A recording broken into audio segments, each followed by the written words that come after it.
रावण की नाभि में अमृत कैसे आया। आपने रामायण में यह भी सुना होगा कि रावण को अमृतता का वरदान था। रावण की नाभि में अमृत आरोपित किया गया था, जिसके कारण रावण अमर हो गया था।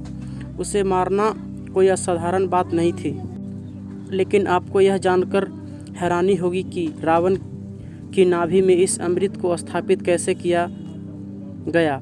आज हम इसी के बारे में बात करेंगे। एक समय की बात है, बाली और रावण के बीच युद्ध हुआ, जिसके कारण परिणाम स्वरूप इस युद्ध में महाराज लंकेश के शरीर के अंदरूनी चोट लगी, जिसके कारण लंकापति रावण बहुत ज़्यादा बीमार पड़ गया था।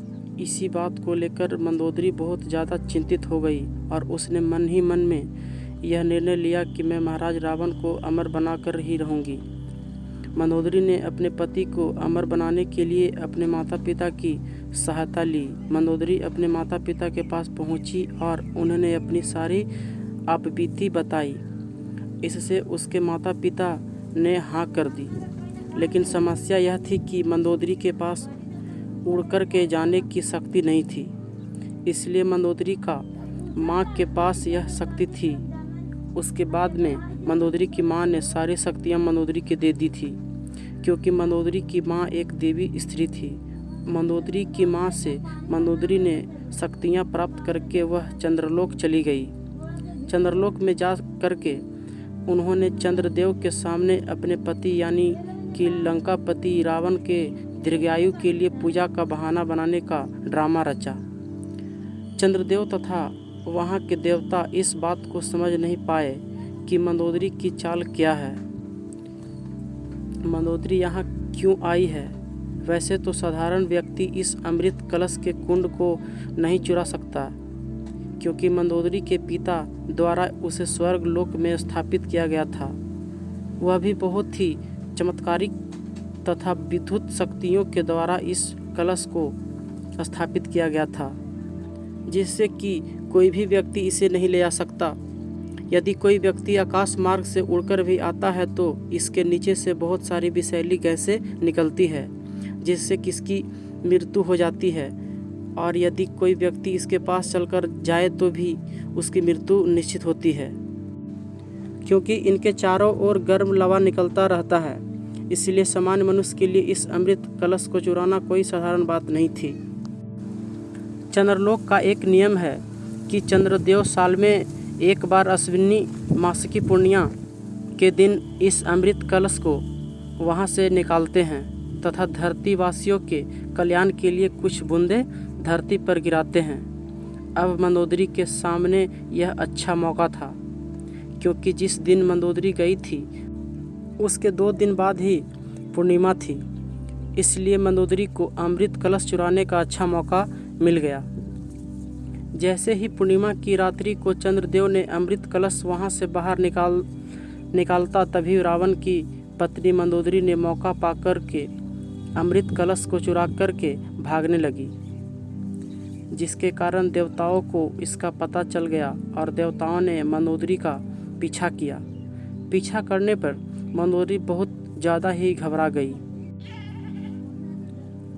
और उसने अमृत कलश को देवलोक में एक खिड़की में अमृत कलश को छोड़ दिया तथा उसमें से अमृत की कुछ बूंदे को अपनी अंगूठी में भर करके उसके ऊपर ग्रह का नंग लगा दिया और अपने साथ लेकर आ गई। मंदोदरी अमृत लेकर धरती लोक पर पहुंच गई थी। उसके बाद उसने रावण को अमर करने के लिए अपने देवर विभीषण का सहारा लिया।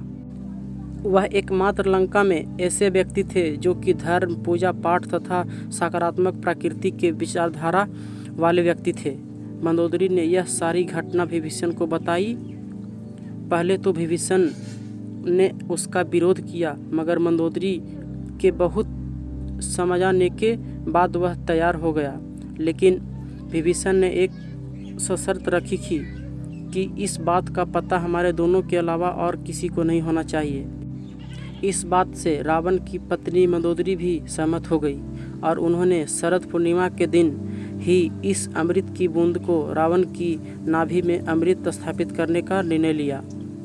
पूर्णिमा की रात्रि को मंदोदरी तथा विभीषण ने रावण को अशोक वाटिका में बुलाकर के मंदिरा के साथ कुछ जड़ी बूटियाँ पिलाकर के रावण को बेहोश या अचेत किया गया।